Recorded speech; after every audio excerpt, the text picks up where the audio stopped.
Hello, welcome again. तो इस video में हम डिस्कस करने वाले हैं यूएस में चल रहे प्रोटेस्ट के बारे में।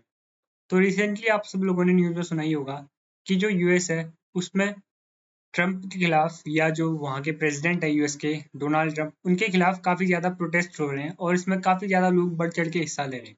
तो रिसेंटली इसी के बारे में बीबीसी में आर्टिकल आए हैं। पहला आर्टिकल तो सेम है कि मिलियंस, पहले आर्टिकल की हेडलाइन आप पढ़ सकते हैं, millions join anti Trump slash no king protest across US. और उसी के साथ साथ एक और आर्टिकल है, after no kings protest where does democratic opposition go next. तो पहले आर्टिकल में तो डिस्कस किया गया कि कैसे मिलियंस ऑफ लोगों ने, मतलब लाखों लोगों ने डोनाल्ड ट्रंप के खिलाफ प्रोटेस्ट किया और इसमें बहुत सारे स्लोगन सामने आए, जैसे कि, और जिसमें से बहुत ज्यादा फेमस स्लोगन था नो किंग्स और we want democracy not monarchy. तो लोग प्रोटेस्ट इसलिए कर रहे हैं क्योंकि डोनाल्ड ट्रंप, या लोगों को लग रहा है कि डोनाल्ड ट्रंप जो है वो यूएस को मोनार्की की तरफ ले जा रहे हैं।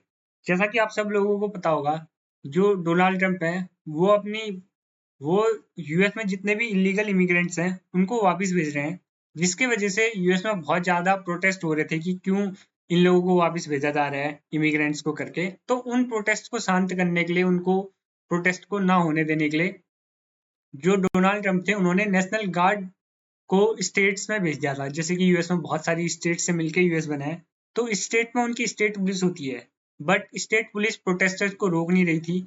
तो यूएस ने, या जो डोनाल्ड ट्रंप है, उन्होंने नेशनल गार्ड्स भेज के जो प्रोटेस्ट है उनको शांत करने की कोशिश करी या प्रोटेस्ट को दबाने की कोशिश करी। इसी के साथ साथ जो डोनाल्ड ट्रंप है वो बहुत सारे देशों के साथ ट्रेड वॉर में फंसे हुए हैं, या बहुत सारे देश जैसे कि इंडिया, चाइना, ये सारे देश हैं, इन पे टैरिफ लगा रहे हैं, जिसकी वजह से यूएस की इकोनॉमी काफी ज्यादा उथल पुथल में है, या यूएस में इन्फ्लेशन काफी ज्यादा बढ़ बढ़ गया है और आने वाले टाइम पे और भी ज्यादा बढ़ने वाला है।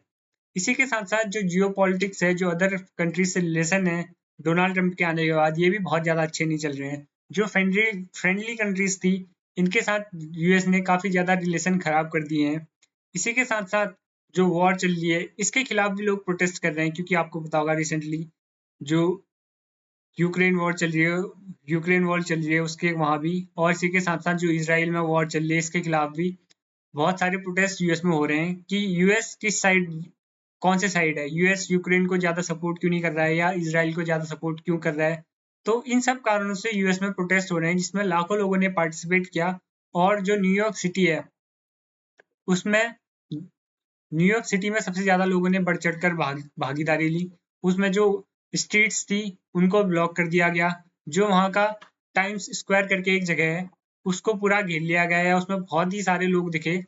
और उन वो यही बोल रहे थे कि जो डोनाल्ड ट्रंप है वो एक किंग नहीं है, बट वो एक किंग की तरह एक्ट कर रहे हैं, या जो यूएसए की डेमोक्रेसी है वो डोनाल्ड ट्रंप के अंदर एक मोनार्की की तरफ आगे बढ़ रही है।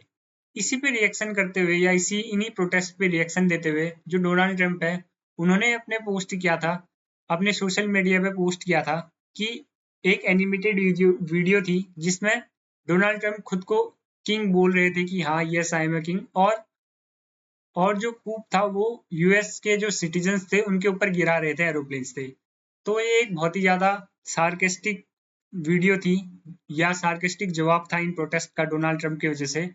और जो रिपब्लिकन पार्टी है डोनाल्ड ट्रंप की, वो और डोनाल्ड ट्रंप खुद, जो ये इवेंट्स हैं, जो ये प्रोटेस्ट हैं, इनको डाउन प्ले करने की काफी कोशिश कर रहे हैं, और ऐसा दिखाने की कोशिश कर रहे हैं कि इन प्रोटेस्ट से, या इन लोगों से, जो थोड़े बहुत लोग प्रोटेस्ट कर रहे हैं, इनसे जो यूएस की पॉलिटिक्स है इसमें ज्यादा अंतर नहीं पड़ेगा। बट आने वाले कुछ ही महीनों में जो स्टेट स्टेट के इलेक्शन होने वाले हैं, जिसमें पता चलेगा कि जो ये प्रोटेस्ट हैं, या जो डोनाल्ड ट्रंप की नई पॉलिसीज हैं, जो अनसर्टेनिटी है डोनाल्ड ट्रंप की, इससे जो डोनाल्ड ट्रंप है इनको कितना नुकसान होने वाला है, या इससे इनको नुकसान होने वाला है या कम नुकसान होने वाला है।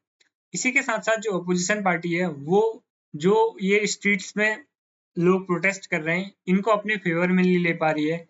इसी के साथ साथ जो यूएस में जो यूएस में शटडाउन चल रहा है, उस पे तो जो अपोजिशन है काफी ज्यादा डोनाल्ड ट्रंप को घेर रहा है।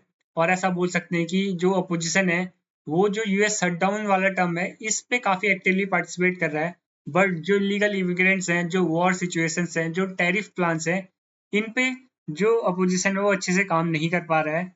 अब आने वाले जो न्यू जर्सी के इलेक्शंस हैं उसमें पता चलेगा कि उन इलेक्शंस के बाद ही पता चल पाएगा कि इन प्रोटेस्ट का कितना फायदा होता है अपोजिशन को और कितना फायदा होता है डोनाल्ड ट्रंप को। इसी के साथ साथ जो न्यू जर्सी है उसमें इससे पहले जो डेमोक्रेट के जो डेमोक्रेट पार्टी के लोग लड़े थे उनको बहुत ही ज्यादा अच्छे वोट से जीत हासिल हुई थी। बट धीरे धीरे जो ग्राफ है वो नीचे को गिरते ही जा रहा था, यानी कि जो परसेंटेज ऑफ वोट, यानी कि कितने परसेंटेज ऑफ वोट से डेमोक्रेट पार्टी जीत रही थी, वो परसेंटेज रेगुलरली फॉल हो रहा था। बट अब इस साल के इलेक्शन के बाद पता चलेगा कि जो डोनाल्ड ट्रंप है उनको कितना नुकसान होने वाला है, या जो ये प्रोटेस्टर्स हैं ये कितने ज्यादा सीरियस हैं रिगार्डिंग द प्रोटेस्ट और रिगार्डिंग जो टैरिफ पॉलिसीज है यूएस की, इसके इसके लिए कितने ज्यादा सीरियस हैं यूएसए के लोग। इसी के साथ साथ आई होप आपको पता चला होगा कि कैसे जो यूएस के प्रोटेस्ट हैं वो डोनाल्ड ट्रंप के खिलाफ चल रहे हैं और डोनाल्ड ट्रंप के जवाब का यूएस क्या जवाब दे रहा है या यूएस के नागरिक क्या जवाब दे रहे हैं। इस वीडियो को यहीं पे खत्म करते हैं और अब जो यूएस के स्टेट के इलेक्शन है उनके बाद ही पता चल पाएगा कि डोनाल्ड ट्रंप की पॉलिसीज का फायदा डोनाल्ड ट्रंप को होने वाला है या अपोजिशन को होने वाला है। धन्यवाद।